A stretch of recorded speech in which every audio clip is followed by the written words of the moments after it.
démb dañu fi dégg ni da ngeen xaw a jàppante ak kii di ministre de l'environnement ak ay services am au niveau de Kamb loolu lan moo ko andi. waaw jàppante je pense que sax am na coow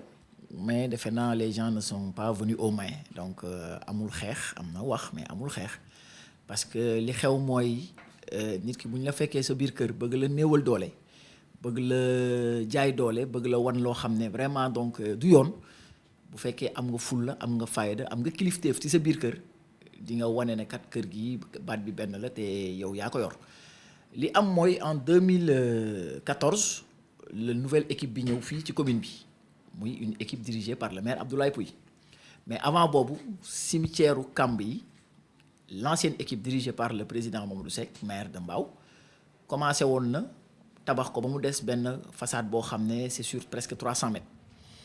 bi ñu ñëwee en 2014 xam nañ ne ñun on n'avait pas de budget en 2014 donc on a hérité d'un budget bien sûr boo xam ne c'était déjà engagé. À partir de 2015, nous commençons vraiment à mettre sur pied un budget consolidé. Et en 2018, on a voulu faire, bien sûr, le mur. Bon, on a fait une correspondance, la preuve, elle est là.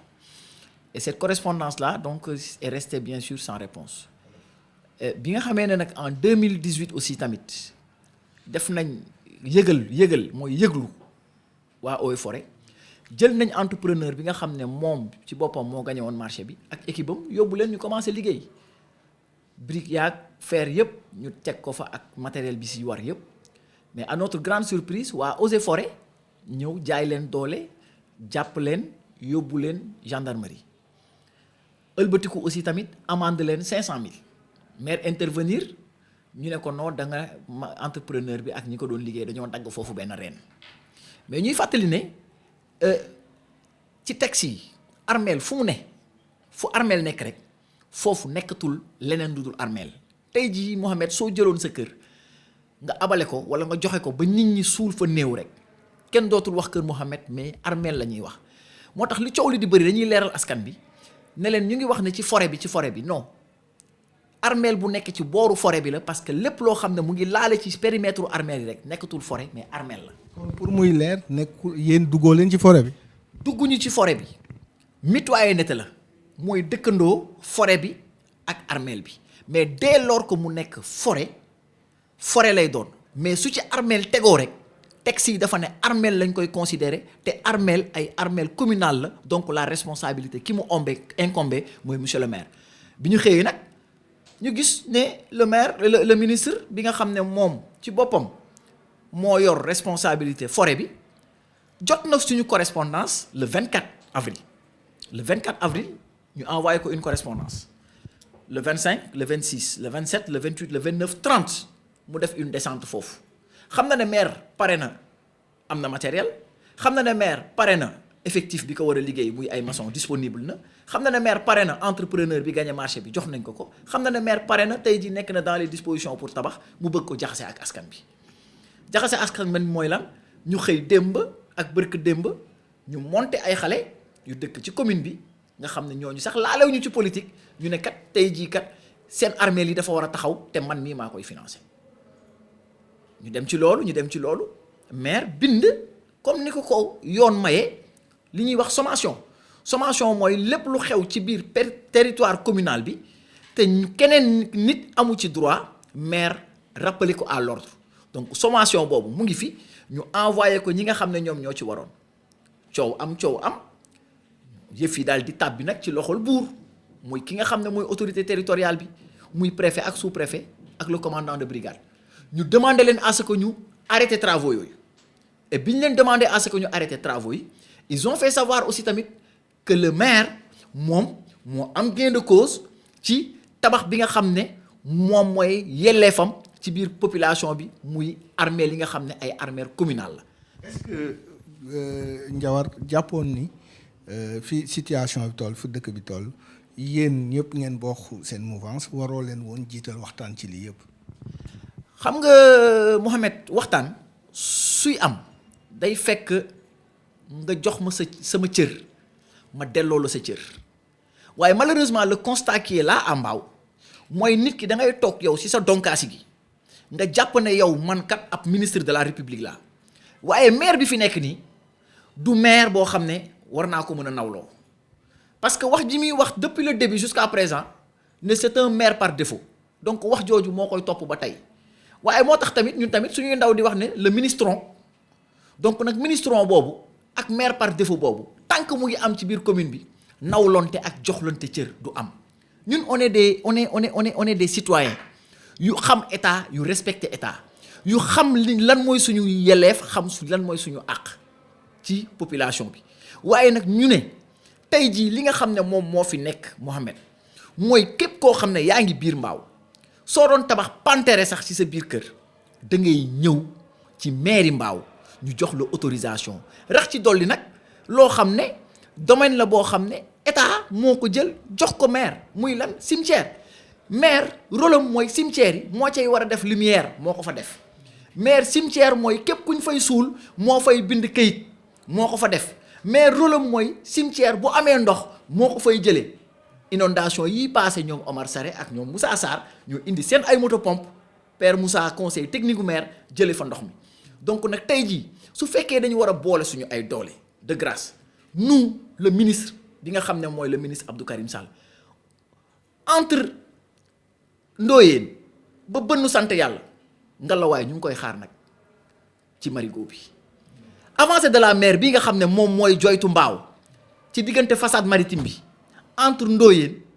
ak Ndiobène ngalawaay le ministre de l'environnement ñu ngi koy xaar ci loolu pollution bi nga xam ne diggante Senta ak ICS ak SAR nga xam ne c'est des pollueurs non payeurs parce que ñii li ñuy polluer ñun Mbao gisu ci suñu bopp ngalawaay le ministre ñu ngi koy xaar ci loolu mission bi ñu ko jox nag du mission wu kërel wala gegeer wala maay tabax bii maay tabax bële il n'en est pas à sa première il l'a fait au niveau des cimetières de Grand Mbao qu'est-ce qui s'est passé waa Grand Mbao ñoo jug taxaw ci fulla ak fayda xamal ko ne ko lii ay armeel la te armeel dénkuñu la ko autant il était DG de la RTP xamal ko nag ne ko armeel lii ñu dénk kilifay dëkk bi muy le maire moo ko war a tabax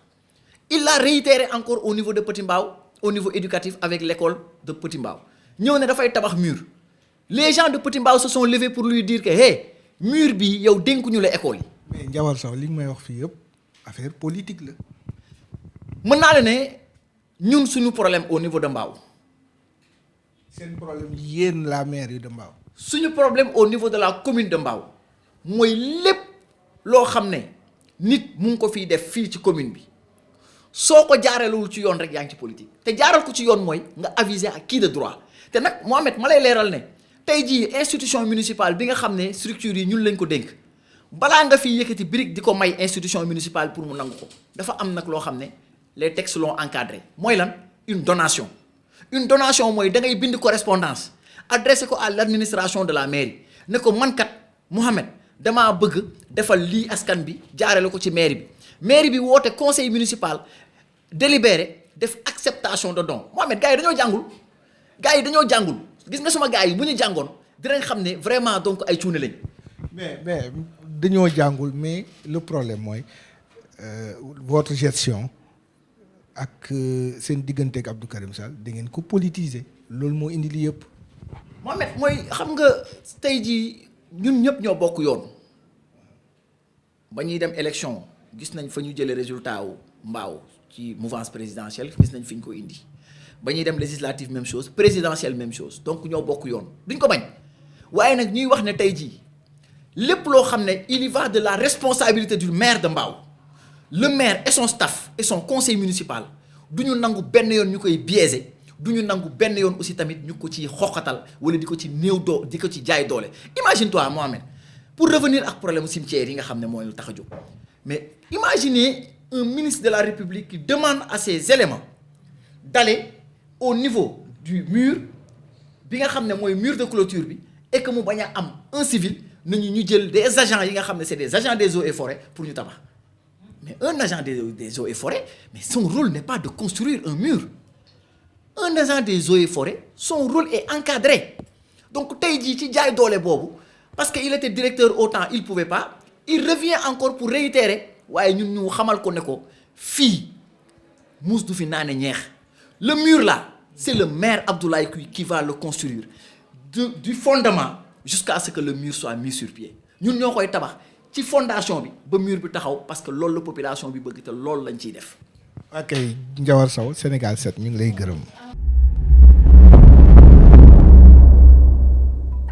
cheetetetet mais yow sawaay yow fu ñu la fekk yaa ngi ci kanamu ordinateur bi wala sa kanamu tablette ba sa téléphone portable lu xew mais damay lire ay information